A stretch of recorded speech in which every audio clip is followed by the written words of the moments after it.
Now, an interesting thing happened during Ledgestone.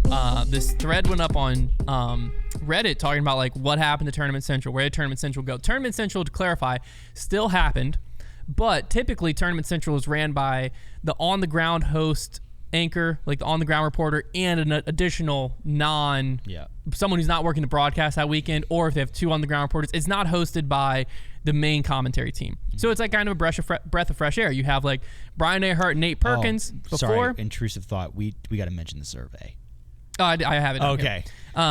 Brian Earhart and Nate Perkins will do it, right? And then you'll have Terry Miller and Nate Doss in the commentary booth. So you have like a pre-game analysis, you have the commentary team, and then the pre-game people come back for the post-game analysis. That's how it's kind of been going. That's what Tournament Central's been. So someone posted on Reddit basically saying like, what happened to Tournament Central?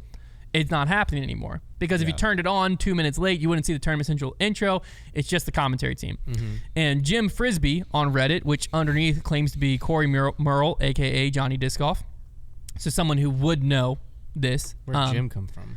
I don't know. Jim Frisbee, maybe Johnny Discoff. I like the name Jim Frisbee a lot. He says that this is the second set of layoffs for the DGPT. Tournament Central got the axe as well as 6 other employees. And then someone else said, possibly jumping to conclusions here, but I wonder if their survey questions asking which commentators we did and didn't like is being used to determine who else may get let go if more cuts need to be made.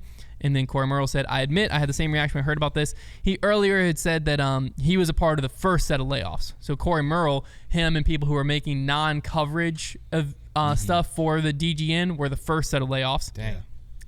Side thing that happened from this, Dust, who has been on Debate Night, regular on Debate Night, this Reddit thread's apparently how he found out that he had been laid off as a contractor for the Pro Tour and was not doing Tournament Central next weekend. Which has happened before. He tweeted and said, hey, at Disc Golf Pro Tour, maybe let people know directly that they no longer have gigs so that they don't have to find out through social media posts. Thanks. Yeah, it's tough. That's insane. Yeah, that's a tough one. It's not like they have that many staff. Like, just send an email. Yeah. Because I think he was saying that he went on to say the guy above him also got laid off. It was but the person he reports to got laid off. So therefore, like, no one told him, hey, you're not doing Tournament Central for Idlewild. Like, it's not like this tree stems over 100 employees. Just send the email. Yeah. Like, that's not a great look. No. So it's an interesting thing in disc golf in general, because the one thing we don't know about the Pro Tour is we know that Todd Rainwater bought the Pro Tour, said, I think he gave like 4 years for it to get profitable. Yeah. This was in 2016. No, this was in 2018 or 19, somewhere in there. So that time has come and gone, meaning the Pro Tour needs to be profitable per his original statement.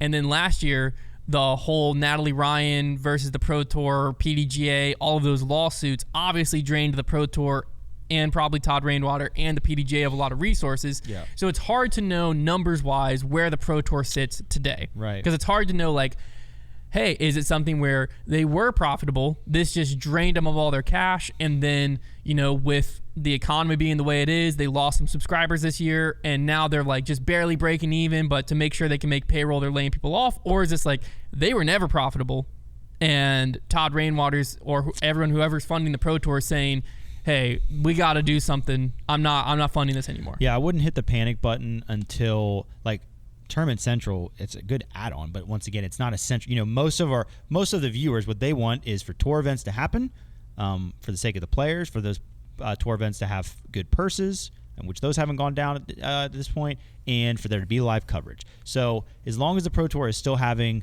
regular enough Pro Tour events, live coverage, and purses for the players, I'm not hitting panic, because like that would be like the bare bones operation. If that's the lowest of the low, that's fine. Work from there. But I think they're trying to find that floor right now. It's like, okay, how streamlined can we actually run this organization? Where before it was like, we got the money, let's throw it around. Yeah, because that's we were kind of like talking about this because Dustin had put into our debate night Discord. Of people that want to watch live disc golf. Talking about like how this sucks, basically, which makes perfect sense because he just thought he had money coming for months and months, and then found out via social media he didn't. Very unfortunate. I don't like the way the Pro Tour handled that, because not to mention he probably done prep work. It's very easy, like Trevor had said, like just send an email. Yeah. Like the Pro Tour is not that big of an organization for someone to be like, oh, we have these guys doing Tournament Central next week. The red flag it throws up for me is why this happened in August. Like, yeah, why they have to be in enough of a financial pinch to be like, we need to make the cut now. And cutting like that level, I mean, how much does it cost them to run a Tournament Central? You know, it's tough to say, but like, it can't be that much. Yeah, I mean, it's enough that they're like $1,000 here, $1,000 there is a big deal to the Pro Tour. That's what I'm saying. Yeah, for sure. Like it's not like, because if this cut happens in the off season, not even a storyline. Yeah, It's like, oh, next year you probably wouldn't have to make an announcement. Next year Tournament Central just happens, and oh, it's the commentary team. right. I was literally watching Tournament Central when I read this post, and I was like, poor guy didn't turn his TV on. Sounds like, because I was like, I didn't even notice Tournament Central had changed because I don't really pay attention to it.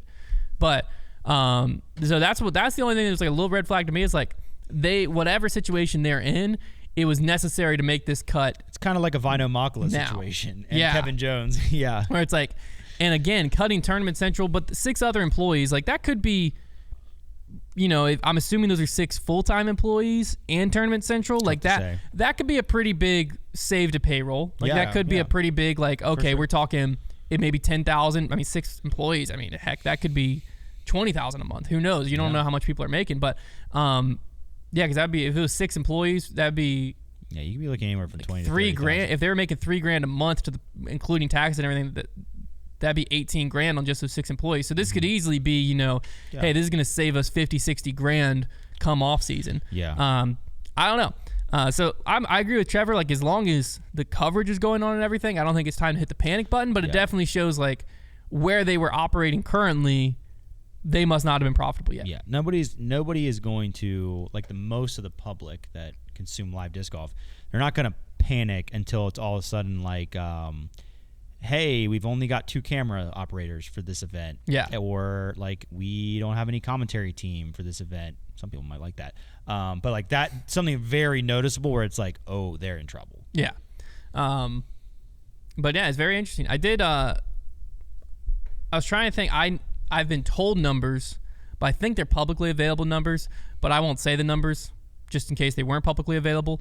But subscriber number wise, It's pretty good. the DGN, There's money going that's in. what I'm saying. The DGN is doing better than I think 95% of people would believe. Yeah, no, subscriber number wise. That's what I'm saying. There is definitely a model to where they can run this tour and be okay. That's what they're just figuring it out. When I see that, it makes me not freak out because I'm like, well, there is revenue coming in. Yeah. And you see like different tournaments And like there's no are other- being well and attended. there's no competitive product. This is it. And people want to watch disc golf. They also own Jomez, so like nobody, they're not even leaking money there. So like disc golf is happening, and people are watching it. They are the ones that control all of that. There is certain. I mean, look at how well the Jomez guys were doing for themselves, just doing the YouTube side of things. Like there is money to be had. They're getting the lion's share of it. They can figure out how to run it, some kind of tour. You would think.